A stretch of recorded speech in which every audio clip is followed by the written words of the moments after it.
உங்களுக்கு என்ன வேணும் சொல்லுங்கள். நான் ஒரு உண்மையை சொல்லட்டா, என்னைக்கு பாடுபடுறோமோ பாடுபட்டுக்கிட்டே இருக்கணும். என்னைக்கு வேலை செய்கிறவங்க வேலை செஞ்சுக்கிட்டே இருக்கணும். ஒரு நாள் கூட ஓய்வு இருக்கக்கூடாது.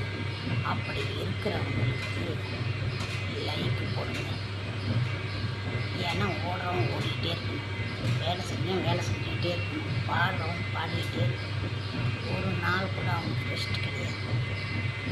ரெஸ்ட் எடுத்தால் அவனுக்கு நஷ்டம் வர்றப்ப தான் ரெஸ்ட் எடுக்கணும். அது மட்டும் ஓடிக்கிட்டே இருக்கணும். என்றைக்கும் ஓடுறவனுக்கு சீதை உண்டுங்க. வீட்டில் உட்காந்துருந்தா ஒன்றும் வராது. 10 காசு வேணும்னு சொன்னால் ஓடி ஓடி சம்பாதிக்கணுங்க. ஓடி ஓடி சம்பாதிச்சு நல்லா பாடுபட்டு நல்லா சாப்பிடணும். உட்காந்துருந்தா யாரும் கொடுப்பா? யாரும் கொடுக்க மாட்டா. 10 காசு கையேந்தி தான் நிற்கணும். நீ கொடு நான் கொடு, அப்போ கூட கொடுக்க மாட்டாங்க. இந்த உலகத்தில் பாடுபட்டு சாப்பிட்றது தான் நல்லது.